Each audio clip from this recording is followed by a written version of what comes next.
She is a great friend of mine. She just put out her new comedy album on iTunes. You guys give it up for the super hilarious Monna!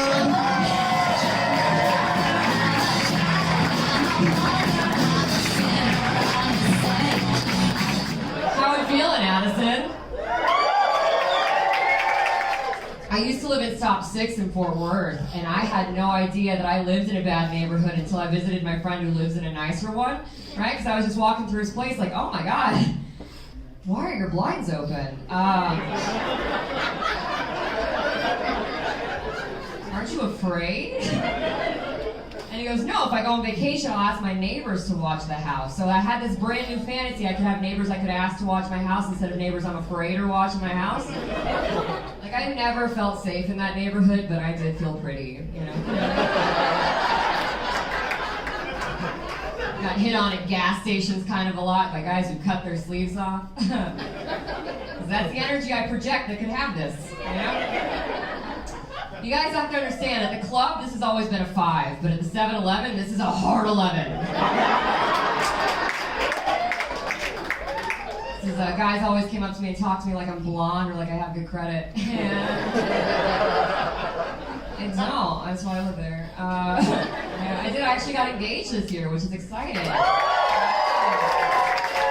then my dad died 2 days later. Oh my God, you had more of a reaction than I did. You say that's so sad? Oh my God, I hate to break this to you. What's your name? Laura. Laura. We're all gonna die. You're gonna die. Have you seen the traffic out there? You might die tonight.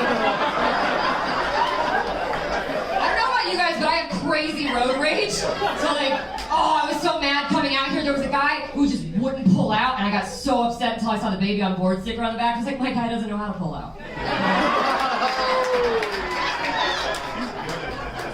But no, I don't want you to be sad about my dad dying. He had cancer. On the count of 3, if you or a loved one has been affected by cancer, let's yell fuck cancer. 1, 2, 3. Fuck cancer! Yeah. You feel that? Yeah. We're all gonna go. It's not that big of a deal, but it just happened so much at the same time that everybody's like, Monna, what are you gonna do for your wedding? I'm like, bitch, I'm at my funeral. Like, a wedding, I can do that more than once if I have to. A funeral, I get 1 shot. And honestly, you know what, this isn't even a joke. The last words that I got to tell my dad, I got to tell him that I was engaged, and he said, oh, thank God, finally. I'm 28 for the second time, like, I'm not that old. But it made me think, like, is that what you were holding on for? Right? Because that's a shift change if I've ever seen one, right? I've had a lot of friends, their dads walk them down the aisle, give them away at the altar. I think it's flattering, right? Like, my dad liked my fiance enough to just die. He was like, you got her. I am clocking out.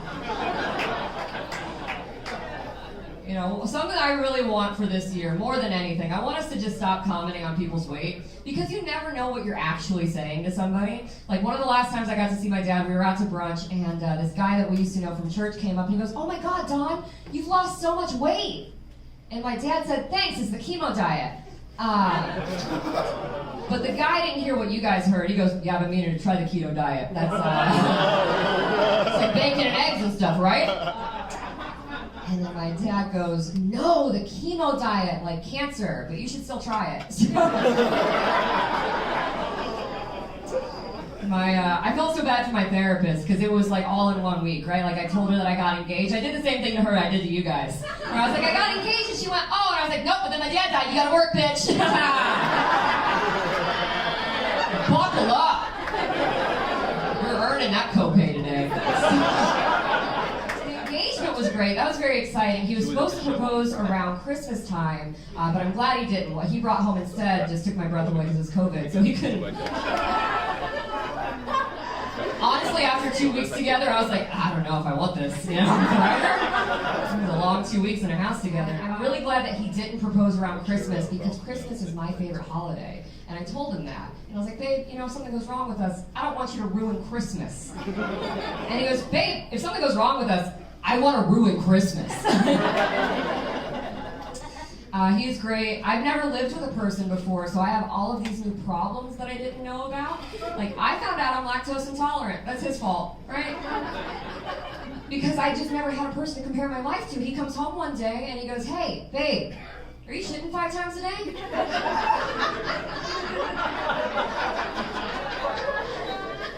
And I was like, "Hey, babe, are you not?" Is everyone not?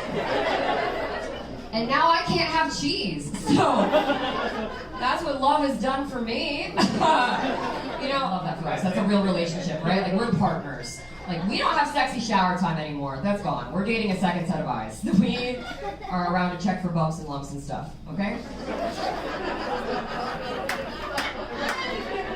But he grabbed my tit from behind in the shower the other day, and I was like, "Oh my God, is that it? Is that the spark? Is it back?" And then he shaved a hair off my nipple.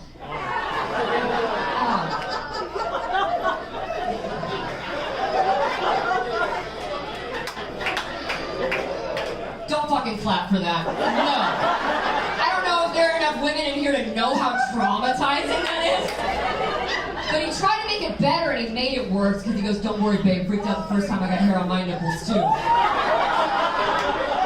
Yeah, but you were like 12 and supposed to, and I'm just Italian. It's not the same. And then he goes, "Don't worry, when you get to be your mother's age, start getting a mustache, we'll take care of that, too." I didn't have it in my heart to tell him that I already take care of that shit once a month.